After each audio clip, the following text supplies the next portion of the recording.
نەمە سەفەر دەکات شەهیدم بەرەو ئایەندە چ شایەکی نەمرە تۆ لە سەدە گەورەتری ڕووبار نامێهرەبانی هەوڵەکەم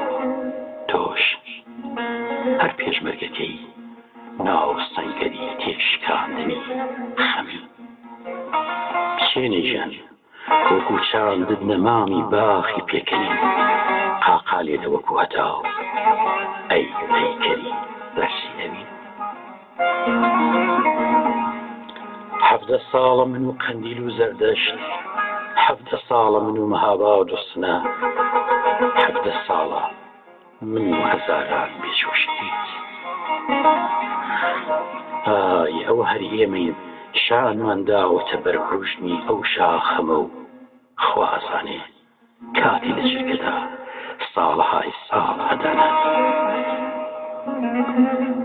17 ساڵە جیهان بێتۆ دەژی ئازادی و ئاشتی دیموکراسی بێ پێغەمبەرەژی 17 ساڵە دەشتی کۆیە وەک سەحراکانی کرماشان و شاخەکانی هەولامان بۆ تۆی مەزن چاو دیگەر چاوە شاری نیشتمانیشی بریندارە بۆ ئەوروپای ئینسان سپاس بۆ پاریس و میوانداری سپاس بۆ پێرلاشێز و میوانداری سپاس بۆ ڤیکتۆر هۆگۆ و شەو نشینی شەهیدەکەم سپاس بۆ تۆش ئەی میترانی باڵا وە کۆس هەڵام بەرز من قاسمڵی خۆم دەوێتەوە ئەو ساڵ کوردستان دکتۆری خۆی دەوێتەوە تەماشاکەن زیرەک گڕ لە ناڵەشکێنە بەردەدا و قالەمەڕە بە پانتایی گشت کوردستان دەزیڕێنێ تەماشاکەن مەهاباد و کۆمپلەی هاتنەوەی دکتۆر داستانی ڕاستانی کۆمارە دەژیتەوە هەستن ئەی گەورە پیاوانی مێژوو هەستن کوردستانم بە شەهیدەوە لە پێشوازی ئێمە ئۆ دکتۆر تەماشاکە هەزاران شەهیدی پاک وەک باران لە گۆڕستان و مەزاران چۆن شێتان هەڵدەپڕن وانەکانتیان لە بیرە بەسەر خەما تێدەپەڕن بۆ بارزانی سەرکەشەوە بۆ شێخ مەحموود بە قاموسی دەوڵەتی کوردیەوە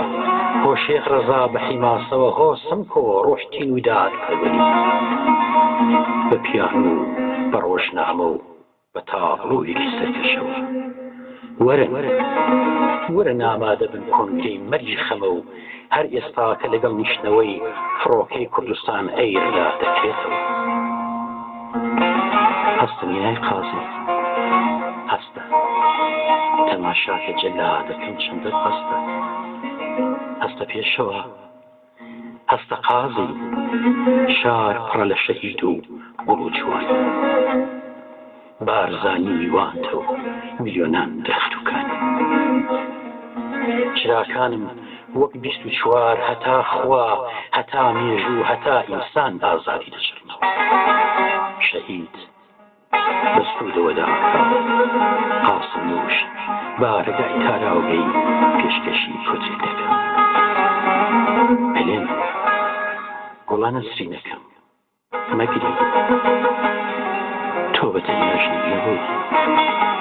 ژوانەوانی پێغەمبەری ئاشتی بووی هەلێن مەگری کە تۆ بگری شەک و سەنگەر و خوا دەگرین ناجوانە نامەگری کە تۆ بگری دموکرات و ئاڵا و پێشمەرگە و بەیان بگری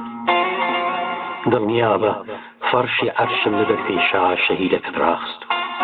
دڵنیا بە تۆزی غوربەت بەو زوانە بۆ ڕیادت بەجێتەوە مەگری